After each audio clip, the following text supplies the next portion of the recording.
ओम Vakratunda Namaskaram, Guruji. Namaskaram. Sorry. सूर्यकोटि समप्रभ निर्विघ्नं कुरु मे देव सर्वकार्येषु सर्वदा।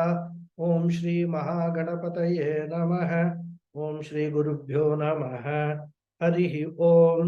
सदाशिवसमारम्भां शङ्कराचार्यमध्यमाम् अस्मदाचार्यपर्यन्तां वन्दे गुरुपरम्पराम्। अस्मद्गुरुभ्यो नमः।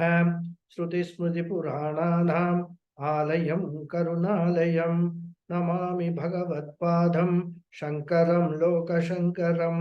शङ्करं शङ्कराचार्यं केशवं बादरायणं सूत्रभाष्यकृतौ वन्दे भगवन्तौ पुनः पुनः। ईश्वरो गुरुरात्मेति मूर्तिभेदविभागिने व्योमवद्व्याप्तदेहाय दक्षिणामूर्तये नमः।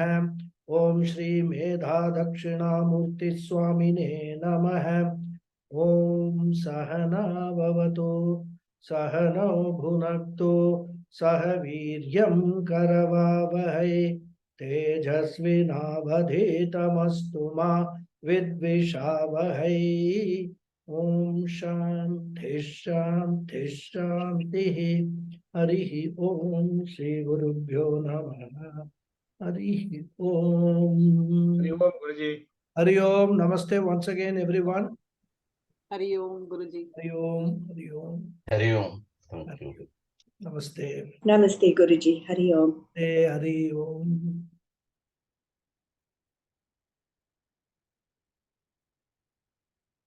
Ajnana yogat paramatmanastava ह्यनात्मबन्धस्तत एव संस्मृतिः तयोर्विवेकोदितबोधवह्निः अज्ञानकार्यं प्रदहेत् समूलम्. So, this is the sloka we are seeing. In the 21st sloka, this is the 24th sloka. So 21st sloka, 3 slokas before, what we saw, that a seeker being scorched by the wild fire of samsara as expressed by him, told the Guru, Prapannam Paripahi, I have surrendered to you, please protect me.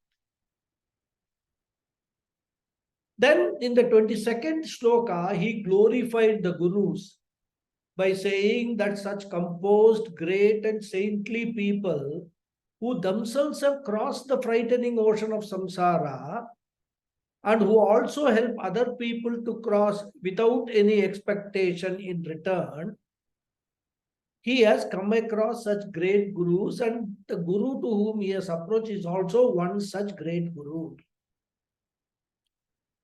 Then in the next sloka, the 23rd sloka, the Guru reassured the seeker by accepting him as a student.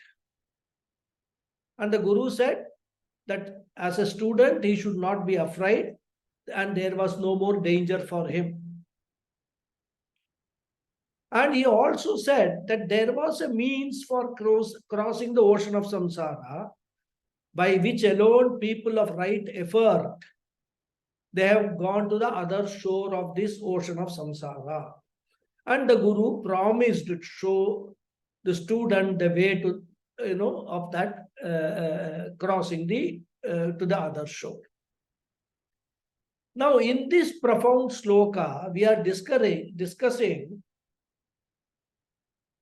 how the Guru starts showing the way to cross the ocean of samsara through his teaching. So the real teaching starts from this sloka. He starts with diagnosing the problem of samsara, the root cause of samsara. That is, as I said, samsarasya karanam. And then he talks about the solution. Samsara nivritti upaya, which he proposes to give through his teaching. And in this context, in the last class, we also discussed that from the Vedanta Shastra point of view, the entire universe is broadly divided into two parts, Atma and Anatma.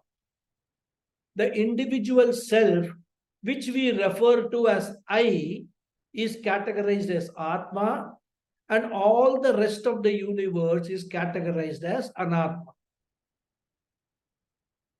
This is the subject-object classification, or we can say the self-non-self classification.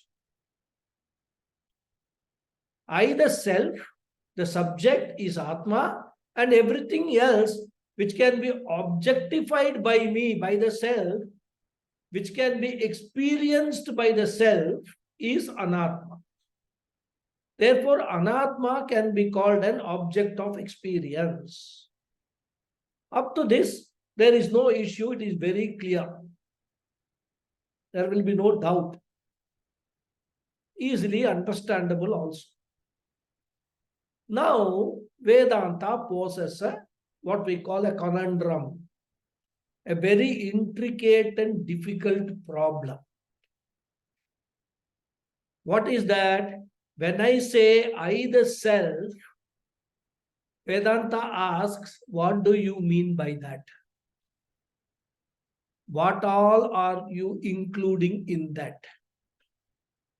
This question itself may sound very strange, because we seem to be very clear. We seem to know what we mean by I. I know that I am a conscious being, which includes my physical body, includes my mind, includes my sense organs. All these body, mind, sense complex are included in the meaning of the word I. Thus, I is a composite entity. And in our expressions also, we refer to the body, mind, sense complex also as I. For example, when the body is sick, I say I am sick. When the mind has happy feelings, I say I am happy. When the sense organ like eyes see a flower, I say I see a flower. I say I see a flower. Or when we hear some nice music, I say I hear a very nice sound. So we have taken it for granted that the body, mind, sense complex is included in the definition of I or self or the subject. Now Vedanta springs a surprise, creates a huge controversy by asking the question, do the body, mind, sense complex fall within the Atma, the subject? Or really, do they belong to Anatma, the object?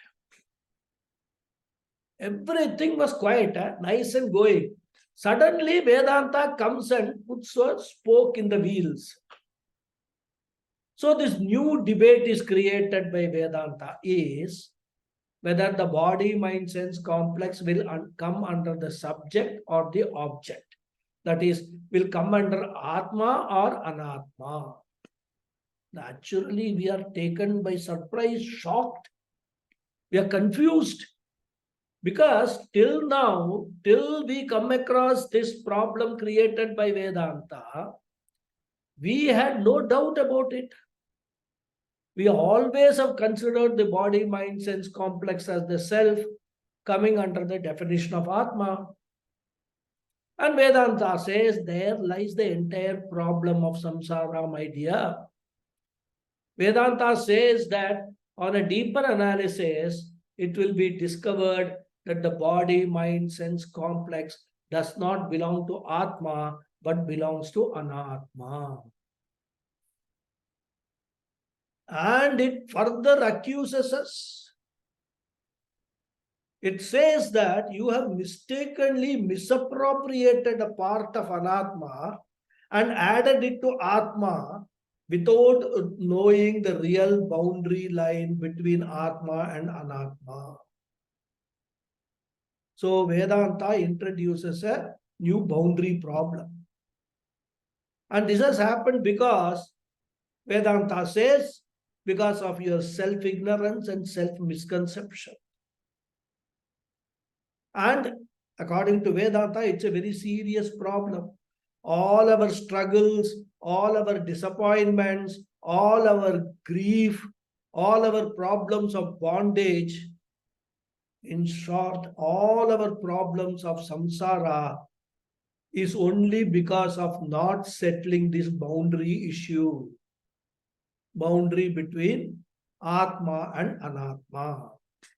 And this shloka begins by addressing this boundary problem by stating, Ajnana yogat paramatmanah tava hi anatma bandha tatah eva samsvritihi. So the Guru is addressing the Shishya. We should remember that background, right?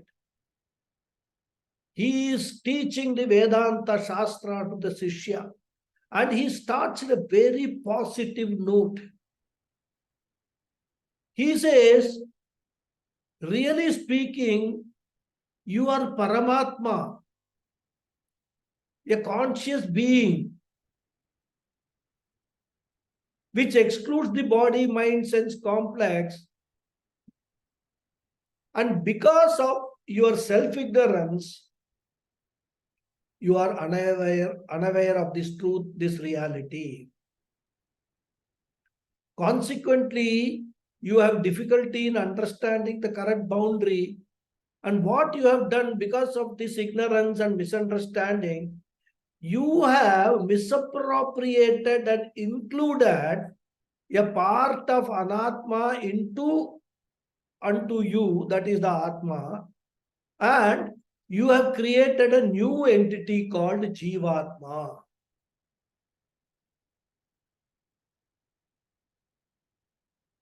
And because of this mistaken misappropriation, because of this misidentification, you are facing the first problem called mortality.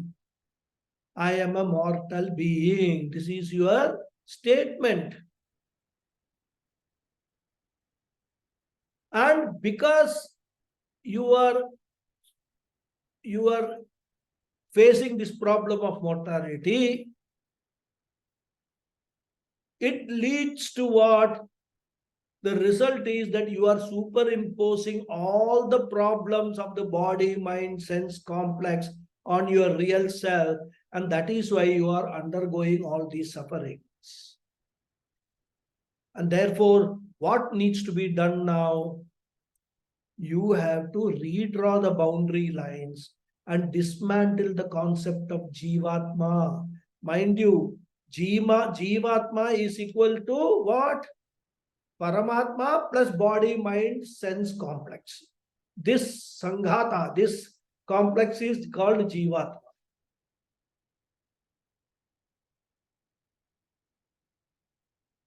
So since this boundary issue has arisen because of self-ignorance and self-misconception, how can you remove ignorance?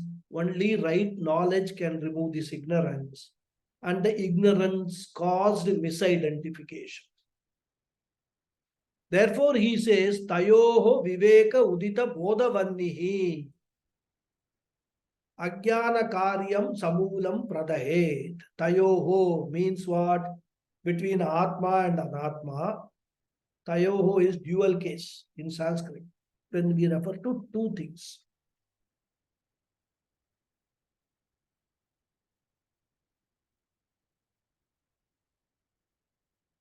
I am using the word Atma. There is only one Atma we must remember, which is called Paramatma by Vedanta, which is called Jivatma by ignorant human beings. So the Atma understood and misunderstood. The one and only Atma is Paramatma.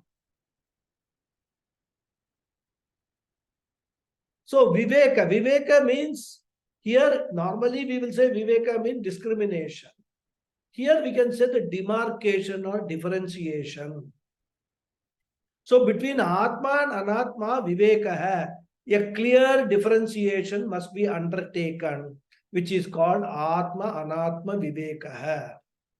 This is the primary exercise the teacher undertakes through systematic teaching until the student is convinced, and it is not easy to get convinced. Very difficult.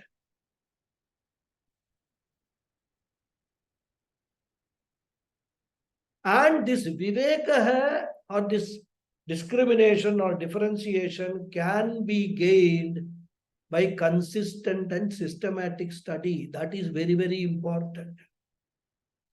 And when we do that over several classes for days, months, or even perhaps years, even though initially we will not be convinced, no, just as the sun-centric system was not accepted readily, as we discussed in the last class. Many of you might have read that this Copernicus, who talked about that heliocentric theory, was condemned by the church, even though he was very well educated and highly respected part of the church. And therefore, he was given an unceremonious burial on his death in year 1543. The church was sure that this person has committed a blunder, blasphemy, by saying that the sun is the center. And after centuries, only in 2010 or so, very recently, about 10-15, church reversed the order of condemnation. And it is reported, of course, I don't know, that they reburied him with due honors. So what is the duration it took for the church for acceptance? 500 years. And this is all just simple verifiable fact, which we now take it for granted. For us, sun is the center, earth is going around. But it took hundreds of years for changing the mindset of people. And if an objective, verifiable phenomenon should take so many years, what to talk of the most subtle and mysterious subject matter, Atma? Therefore, the student is going to take a long time. It will build on. One has to do, as I said, continuous systematic study from a guru. Go on doing it. Automatically, the clouds of ignorance will go away, and the sunshine of knowledge will shine. And this process of getting that knowledge is called Viveka. That is called self-knowledge. So the word Viveka, we have to understand, here Viveka can be gained by continuous and systematic study. Some acharyas call it self-realization. Puja Swamiji generally avoids words like realization, enlightenment, etc. because he says that those words carry a ring of mysticism or mystic experience.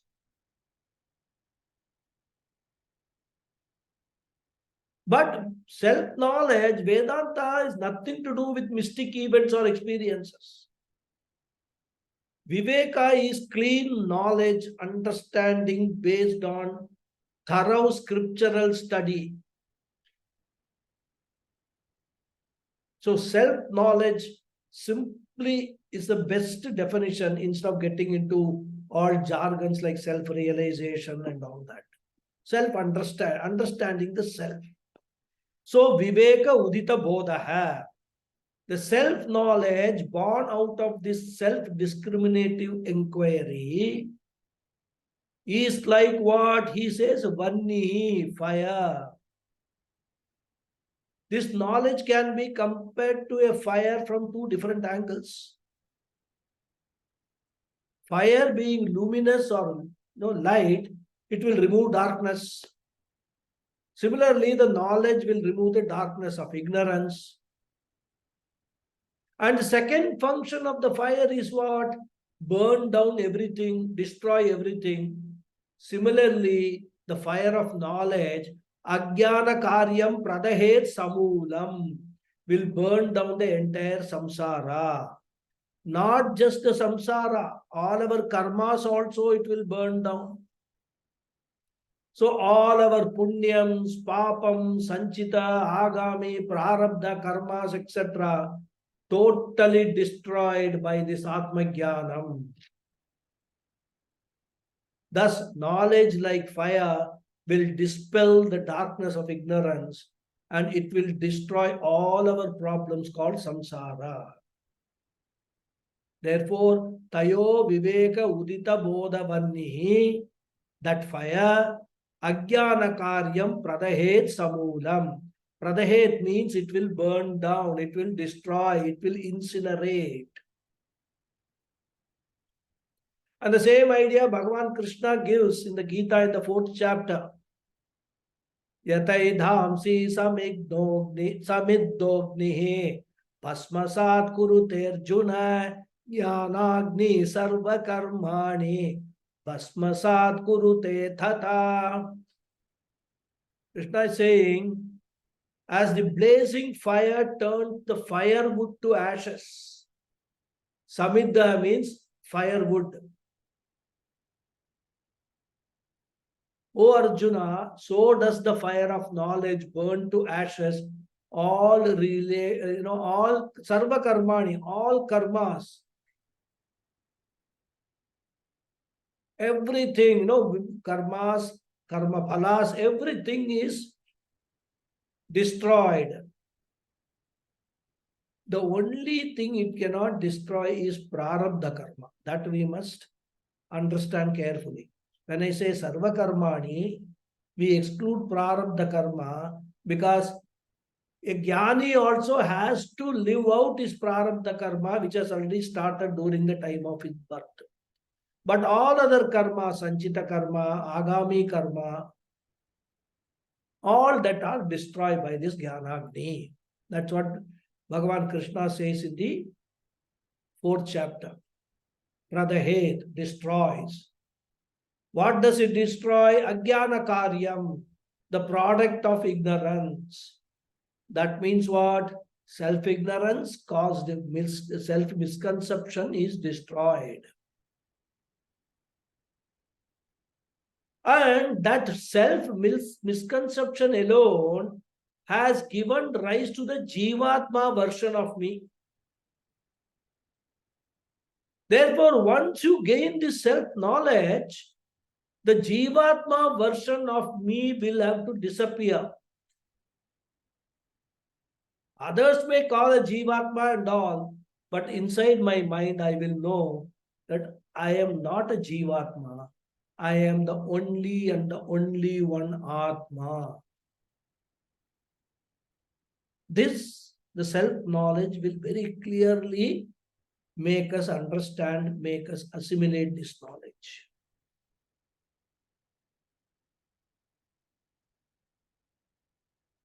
Adi Shankara, in another treatise, another text, he writes, Advaita Pancharatnam. He says, Jivo Naham Deshikoktya Shivoham. I am Shivoham, I am the Paramatma. Jiva Naham, I am not the Jivatma. That is what everybody calls me. You are a Jivatma, Jivatma. I am not a Jivatma. I am Paramatma, Shivoham, Shivoham, Shivoham.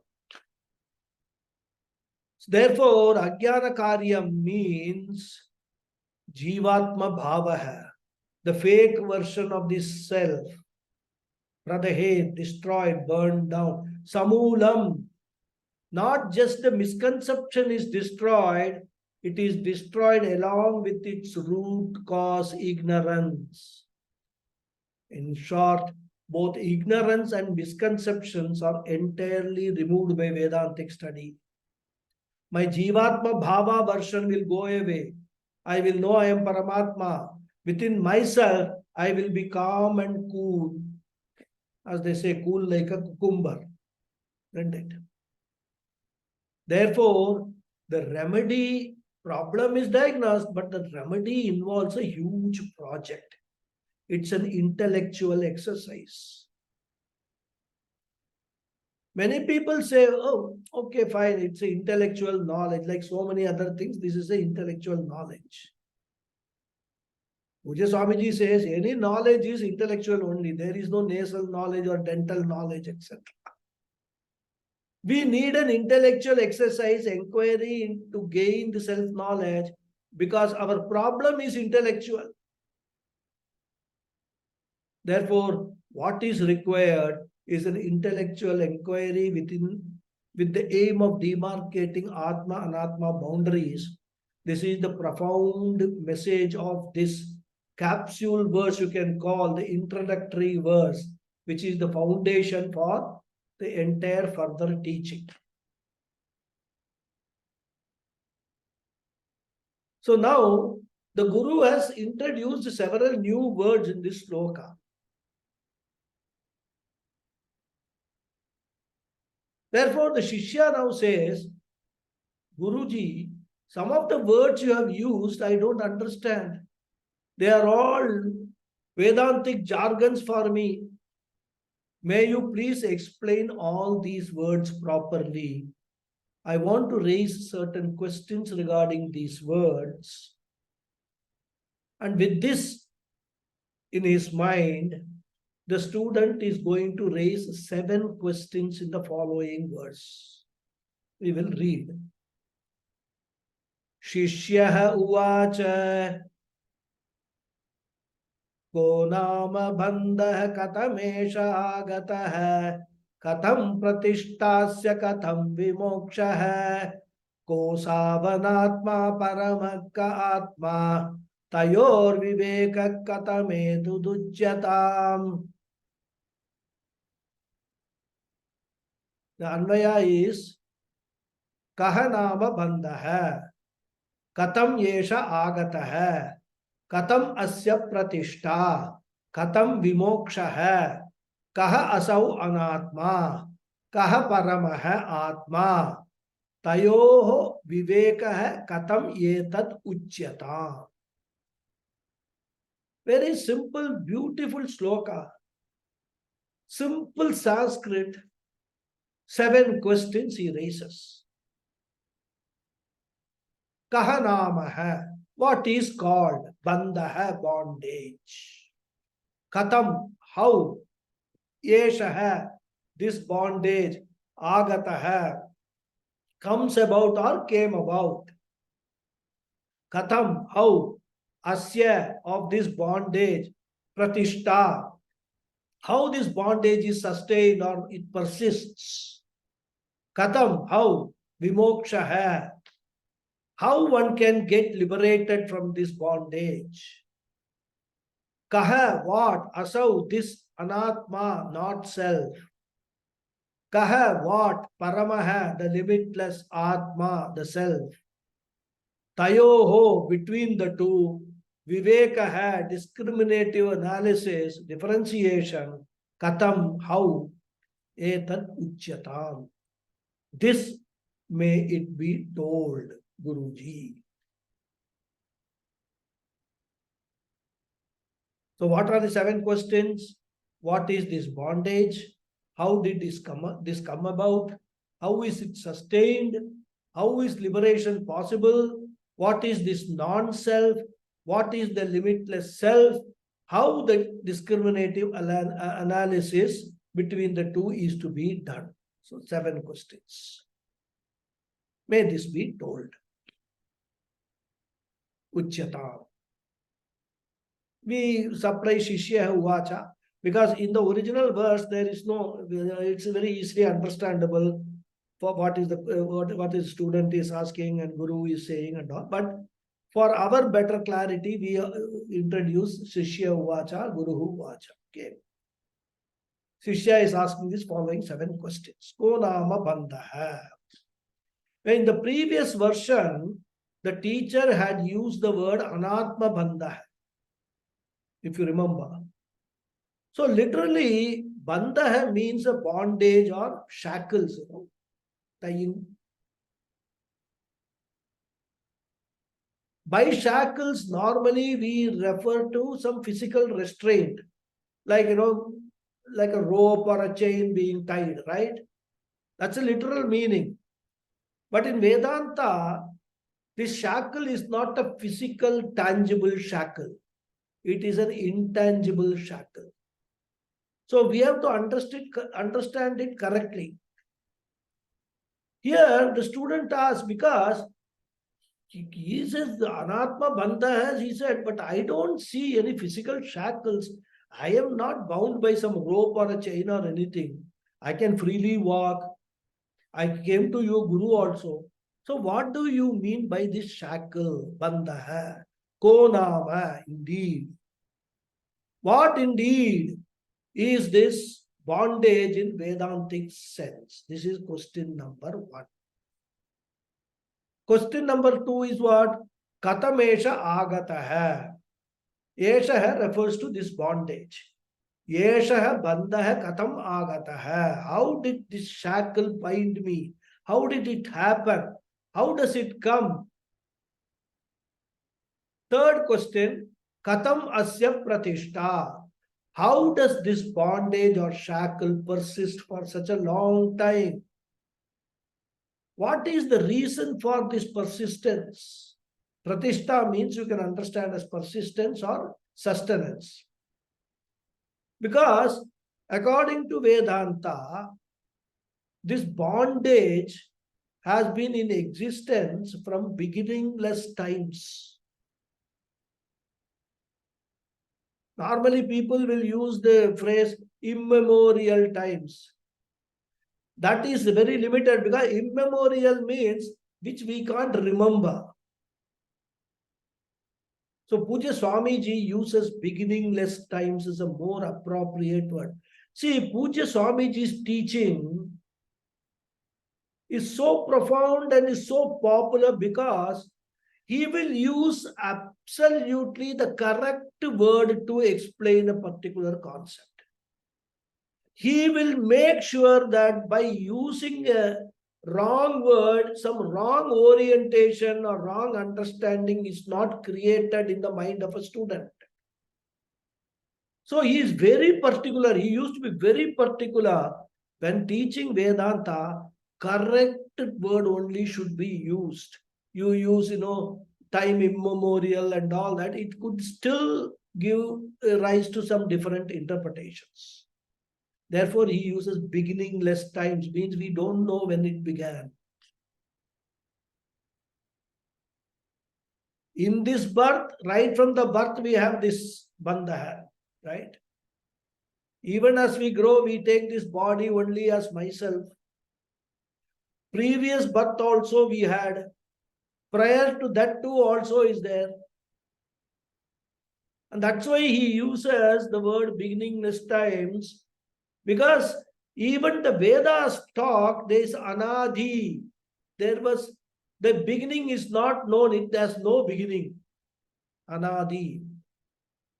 So no one knows when it all began, when the creation came into existence. From beginningless times it has been there. It seems to be so persistent, standing firm, unshakably. How does it manage to become so persistent, entrenched? Katam asya pratishta. Then the fourth question, Katham vimoksha hai? How can I break free from this shackle? How can I get freedom? So the shackle is also intellectual and the freedom from it is also intellectual. There will be other emotional benefits we will derive. But basically, the whole approach for the solution is intellectual. Therefore, how do we get freedom from shackles? Katham vimoksha hai. Then, ko savanatma. Sanskrit students should split this expression properly. It's because a sandhi is happening, right? Kaha asau anatma is the split version. What do you mean by the word anatma, the non-self, objective word? What is this non-self? Then the sixth question, Kaha Paramaha Atma, and what is this self? As we have already discussed, Atma has got two versions. One which I, as a student, look upon as Jivatma, and another which you, the Guru, looks upon as Paramatma. Clarify to me about these two versions, the Atma, Paramatma and Jivatma. The Atma which is Paramaha according to you, and Atma which is Jivaha according to me. Please clarify these concepts. These are all new words. I'm new vocabulary is being added, and I don't understand any of that. And the last question, Tayoho Vivekaha Katham. How can I, a student, a Shishya, manage to segregate, differentiate, discriminate, demarcate this Atma and Anatma? How can I draw the boundary? Katham, how can we do that? That means what? We require your guidance of Shastra to segregate Atma, Anatma. This segregation is not going to be physical. It is going to be internal, intellectual exercise. The whole thing is going to be cognitive. How is it going to be done, accomplished? Etat uchyatam. Hey Guru, may you please answer these 7 questions.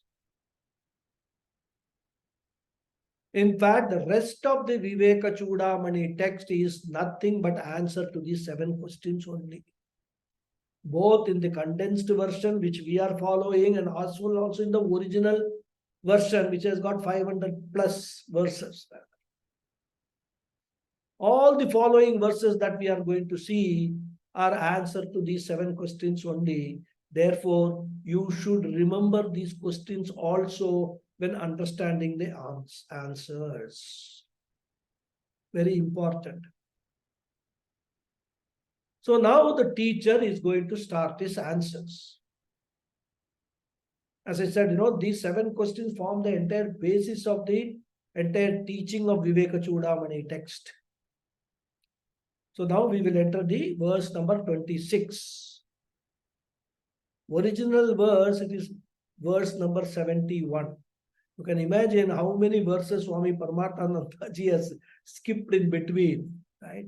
But then, of course, because he had a mandate to do only 108 verses, he has done a brilliant job.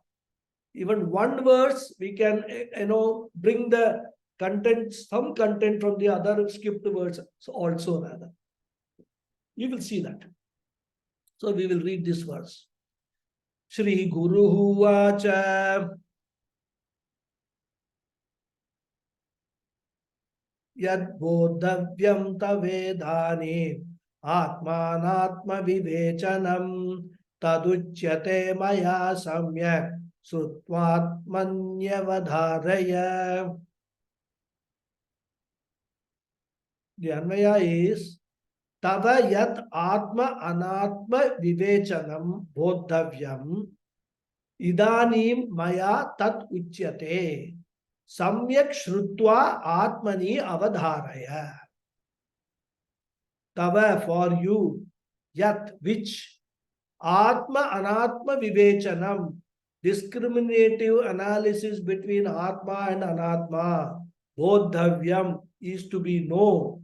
Idanim, now, Maya, by me, Tat, that, Uchyate, is told, Samyak, properly, Shrutva, having listened to the teaching, Atmani, in yourself, Avadharaya, may you ascertain. So, the Guru is saying right in the beginning, the discriminative analysis between Atma and Anatma, which is to be known by you, is now being told properly by me. Having listened to the teaching, may you ascertain in yourself, means what? Assimilate the teaching, own up the teaching. So Sri Guruhu Vacha, the Guru begins his reply, which is the Vedantic teaching. Even though the 7 questions have been given in a particular order, for the facility of teaching, the Guru is answering the questions in a different order, which will be convenient for him and which also he feels will be logical in terms of proceeding from one topic to another topic. So the first question he takes up is the 7th question. Tayoho vivekaha katham. How do you differentiate between Atma and Anatma? That's what he says. Yat Atma Anatma Vivechanam Bodhavyam. On the topic of differentiating Atma and Anatma, which you want to know for liberation, Tat Idanim Maya Uchyate. In the beginning itself, answer to that will be given by me. The Guru speaking. And what you should do as a student, Samyak Shrutva, may you listen to it very carefully. Teacher says, I am going to give my best effort to communicate, and it is equally important that you put in your best effort to listen and receive the message. Therefore, the Guru says, Samyak Shrutva, may you listen with 100% attention. Atmani Avadharaya, may you affirm or may you register the message very well in your mind. Here, Atmani, we should take the meaning as the mind, not Paramatma. Atmani Avadharaya means may you register, may you affirm in your mind. Thus, the Guru begins the topic of Atma Anatma Vivekaha in the following verses. In verse 27, he first starts explaining what is Anatma, the not-self. Okay. We will read this verse. Panchikritebhyo bhutebhyah stulebhyah purvakarmana samutpannamidam stulam bhogayatanam avastha jagarastasya stularthanubhavo yatah. It's a little 3-line verse. Anvaya is idam stulam panchikritebhyah stulebhyah bhutebhyah purvakarmana samutpannam atmanah bhoga yatanam yatah tasya stulartha anubhavah jagarah sa avastha. Sa we can supply. Sa avastha. That is what is Anatma. Sa avastha. That's where it ends. Yeah. Panchikritebhyah bhutebhyah stulebhyah purvakarmana samutpannam idam atmanah stulartha anubhavah bhogayatanam yatah. Okay. All words are covered. Okay. Idam, this stulam, physical body, panchikritebhyah, from those that have undergone grossification. Students of Tattva Bodha can recall, we talked in detail about grossification, this panchikritam, the process of panchikritam. How from subtle it is made into gross. Stulebhyah bhutebhyah, the gross elements. From the gross elements, the body is formed. Purva karmana, as a result of karma of previous life. Samutpannam is born. Atmanah, of the jiva. Bhoga yatanam, the place for experiences. Yataha, which. Tasya, his. Stulartha anubhavaha, the experiences of object of physical world take place. Jagaraha, waking state. Avastha, Jagara Avastha means the waking state. That is the waking state.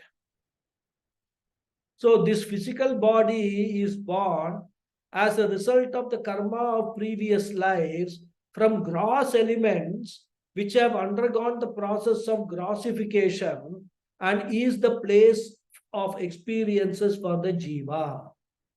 The waking state is that in which his experiences of the objects of physical world take place. So, to differentiate between the Atma and Anatma, the Acharya has to clearly define both, isn't it?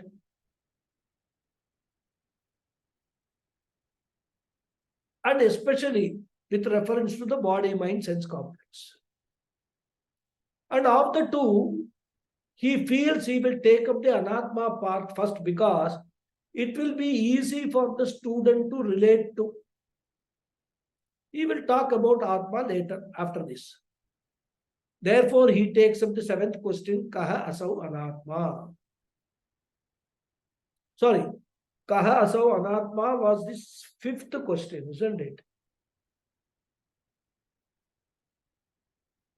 Kaha Asau Anatma.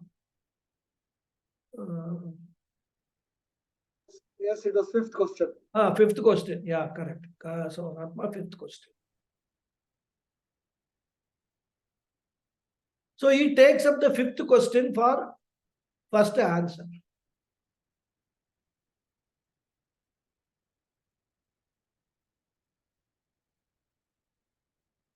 So Atma, Anatma, Viveka he takes up. The question is, what is Anatma?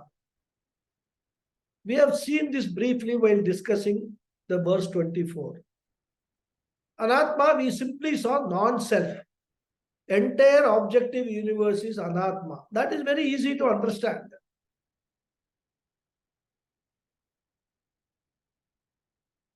So even though the entire universe is Anatma, the Guru doesn't want to discuss about it because it is not subject of controversy. External world is object. Shastra also accepts, students also accept, there is no controversy. The point of controversy is only with regard to the body, mind, sense complex, which we claim as self, the Atma, I, but which Shastra points out is Anatma only. Therefore, the Shastrik Anatma, which we have misunderstood as Atma, that Shastrik Anatma, he wants to point out clearly and tell that Shastrik Anatma, this body, mind, sense complex is only an object and not the subject. The Atma, the experiencer, I. Therefore, he is going to take up the body, mind, sense complex, Anatma, for discussion first. Atma will be discussed later, I think we'll see that when we come to that. So even though the Acharya is going to talk about Atma later only, I think it will be useful for our understanding to make a slight deviation. So we will first see what is Atma. The exact definition, I think it's from the verse number 34 onwards. When we discuss that, this discussion in today's class will be helpful rather. We'll keep this right now for the purpose of this shloka in the as background information. Okay. For talking about Atma, first let us introduce our own physical body. We all know one fact, that this physical body is also made up of the same elemental materials or matter that make up the external objects. We know that Panchabhutebhya, the 5 elements are there, right? Akasha, Vayu, Agnihi, Apaha and Prithvi. 5 elements are there. And all these five elements are present in this physical body. Akasha is there. For most of us, it is in the stomach. Lots of space is there. For some people, it is in the head also. Empty space. Vayu is there. We are breathing continuously, goes in and out. Agni is there. Jataragni, the fire which is there in our stomach, which is what helps in digestion of the food. In fact, the food that we consume undergoes two stages of cooking. One is external cooking, which we do using gas, stove, etc.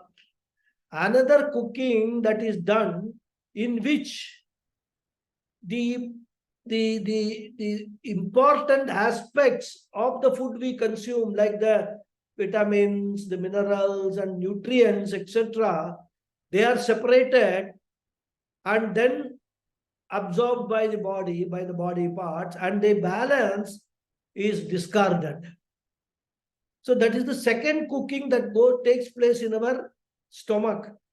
And for that cooking also we require fire. So that is what we call Jataragni. There is a fire in the stomach. Then water, of course, no need to explain that, because we know that 75% of our body is made of water only, rather. If there is no water, there won't be any blood. Then Prithvi, the gross body is all, the Prithvi Tattvam only, rather, earth. So, the elements, these five elements that form the external world alone are used in the creation of the body also. That's why he said the whole creation is what created by the five elements. And that is why, in our culture, when somebody dies, he is cremated. Why cremated? Because all this body is a borrowing from the elemental forces, the elements in the cosmos we have borrowed. And we have, this life is there.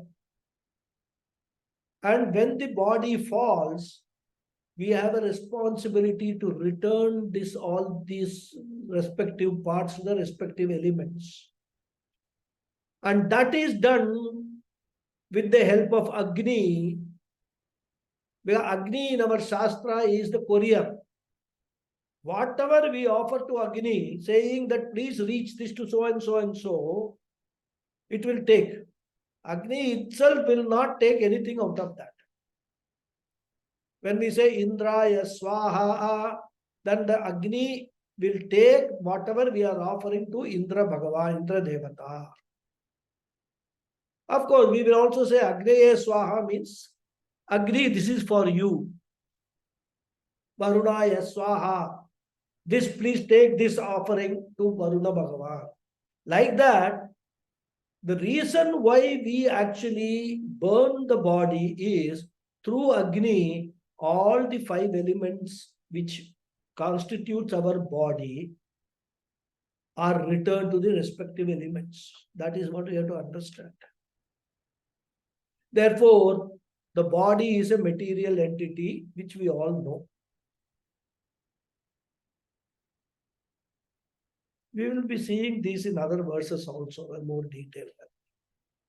So even though the body is made up of matter, and a table or desk is also made up of matter, I find that there is a difference between the table and the body. The crucial difference being the body is a sentient entity, a live entity capable of feeling the table, touching the table, sensing the table. Whereas the table is inert and unconscious. Therefore, the body we understand as sentient, aware, a conscious entity. When we say conscious entity, it means what? Body is endowed with consciousness. You must understand this very carefully. Huh? When we say body is a conscious entity, it means the body is endowed with consciousness. For example, when we say it's a red flower, what does it mean? It means the flower has got redness.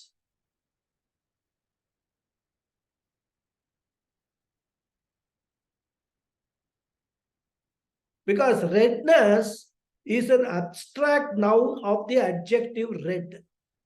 Red is the adjective, redness is the abstract noun of that adjective. Similarly, when we say the body is a conscious entity, it means the body has got consciousness. And Vedanta focuses on that consciousness principle, which is going to be the central topic or subject matter of entire Vedanta. This consciousness which is in the body, which we are taking for granted and which we have to understand what it is.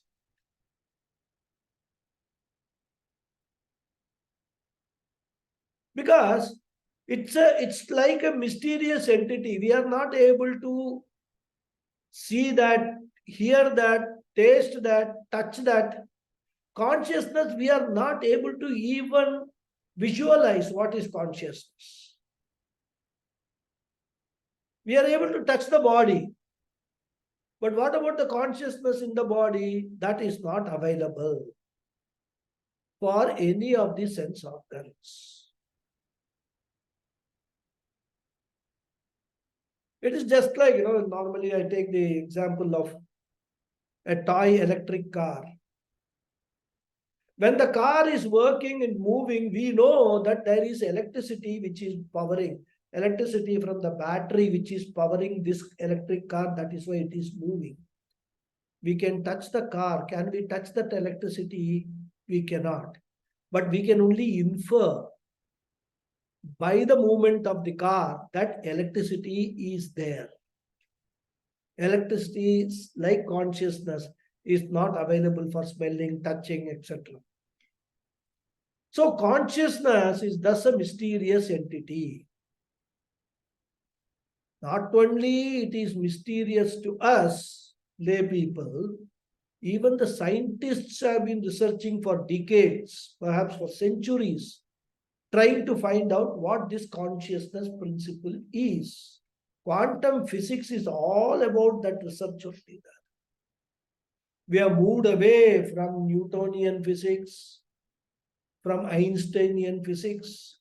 Now the modern focus of scientific inquiry is, what is this quantum theory? What is this? What makes this entire universe function? And they are actually, I don't know whether some of you might remember some time ago, spending some millions or billions of dollars, there was a research done in some lab for discovering the God particle. Of course, that experiment was a failure. They couldn't discover anything. If you are looking for a God particle at some place, it will not be there because it is everywhere.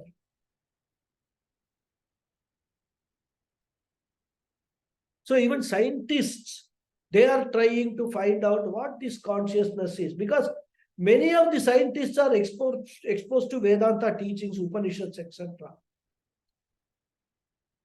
And they have more Shraddha in that, what Vedanta talks. So they want to actually prove it scientifically.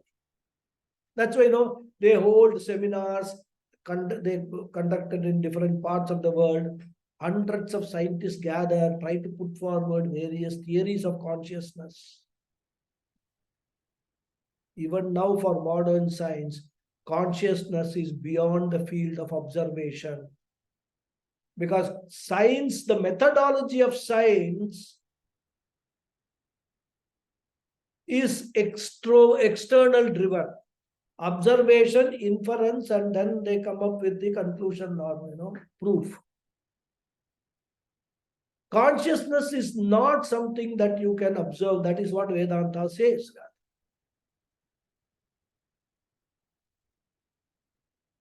We experience consciousness in the body, but we are not able to define it.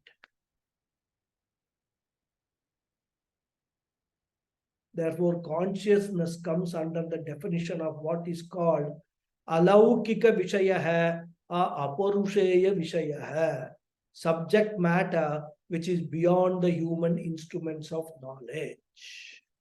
We'll stop here and continue in the next class.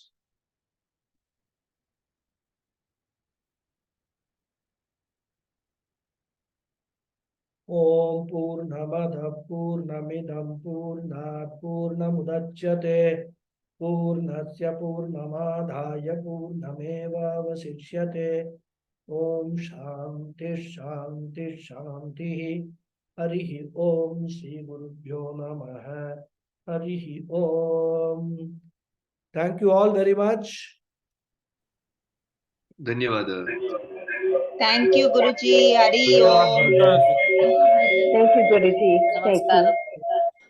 Hari Om. Thank you. Thank you very much, Guruji. Namaskaram. Namaskaram. Thank you, Guruji. Hari Om. Harihi Om.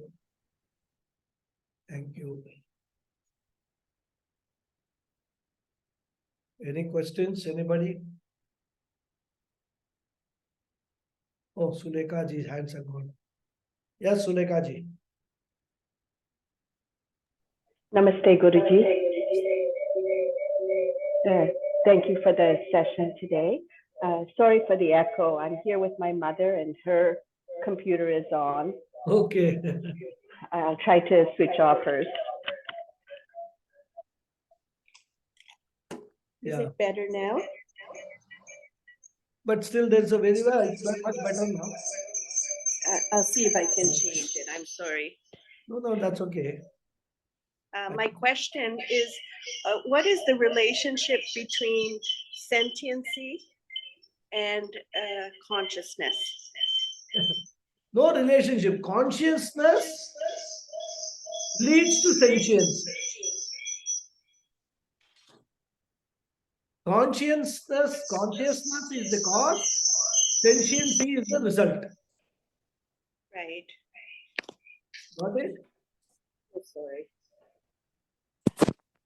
We're both listening at the same time. Yeah.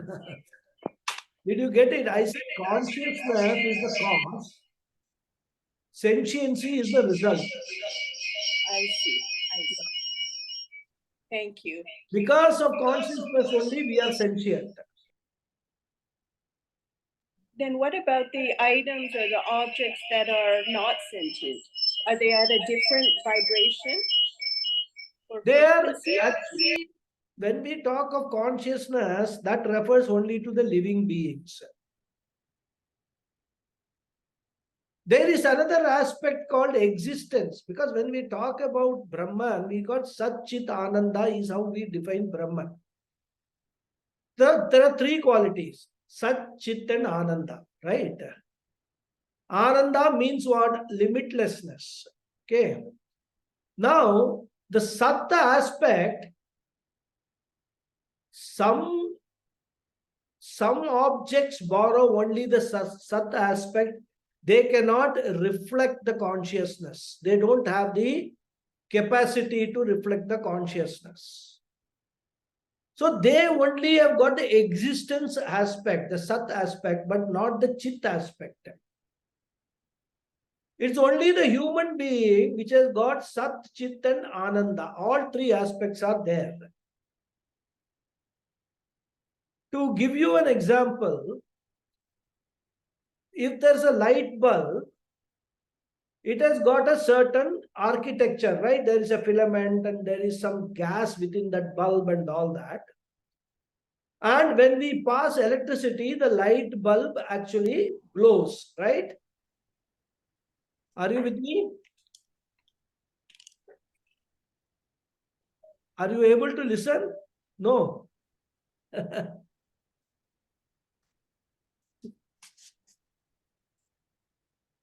You will have to speak now whether, because I can go on Sorry, explaining. Guruji. Can you I'm hear? not able to hear you. I'll re-listen to your response once it's posted. My apologies. No, that's okay. We will, maybe you raise this question in the next class, I will explain. You can't still, yeah, I will send you a response. WhatsApp. I will WhatsApp. Okay. Now I hear you. Now you can hear. Okay. Yes, I'm very sorry. Your question was that why only some objects or some entities reflect consciousness, others don't. And I was giving you an example of a light bulb, right? Yes. There is a light bulb, it has a certain features, right? There is a filament, there is some gas inside the light bulb. And when you pass electricity through the light bulb, it glows, right?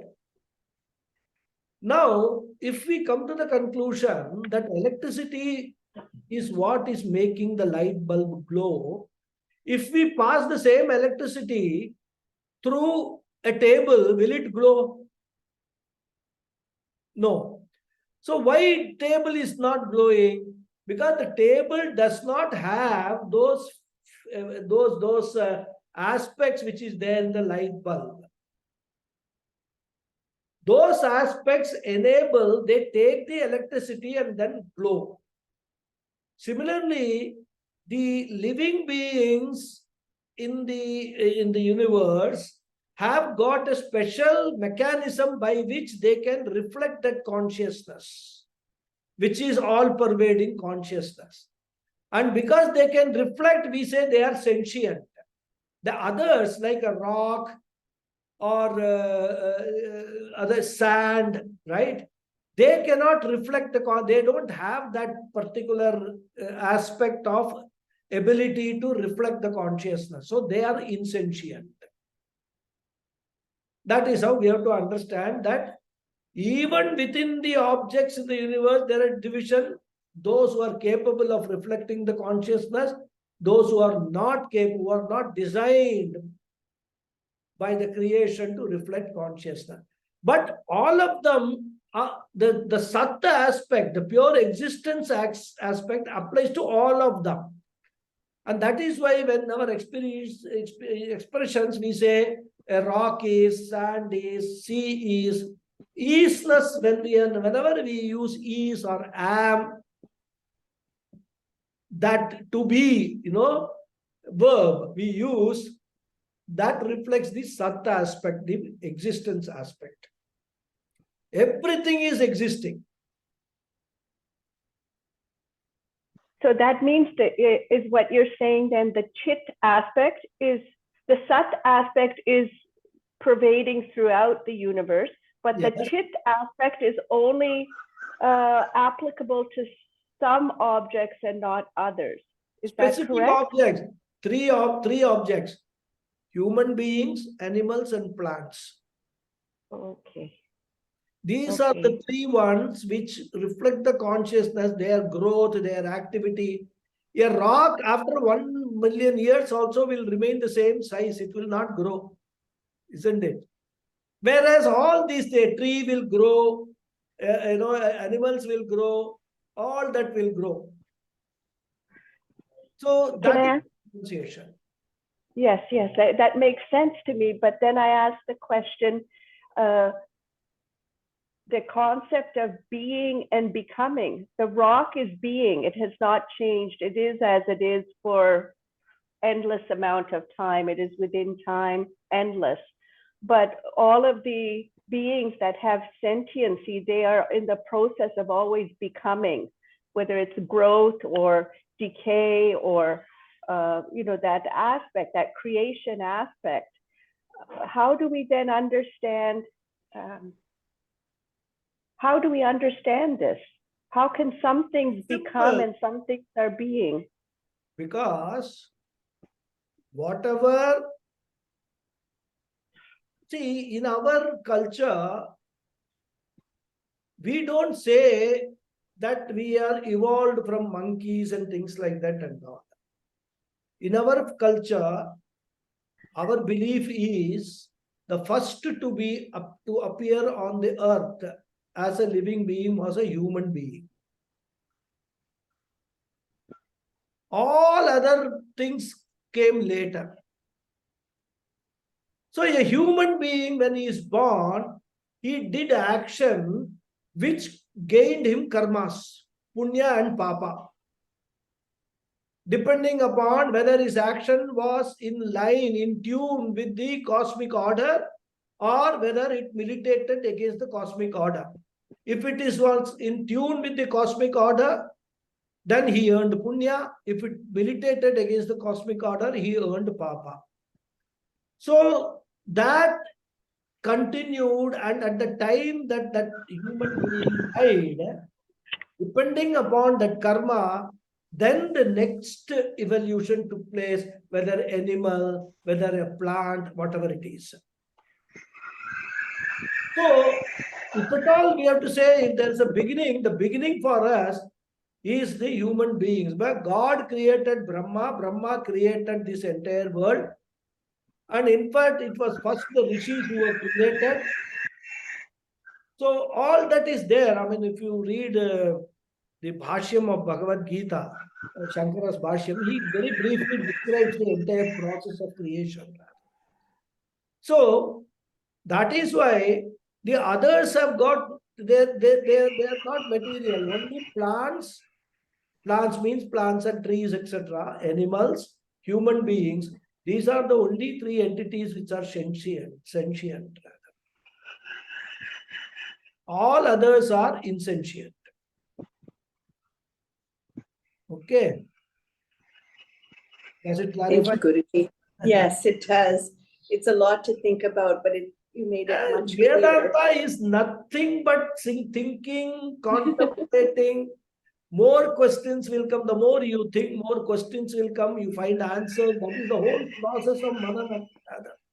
Yes, yes. You No. have thinking. You have to find out time for thinking, in fact. Thank you, Guruji. Thank you. Hari Om. Thank you. Hari Om. Thank Hari you. Om. Thank you. Any other question? Anybody else? Nothing. So shall I close the session? Okay. Hari Om. Thank you very much. Namaste. ಧನ್ಯವಾದ. Dhanyavada. See you next Sunday. Thank you.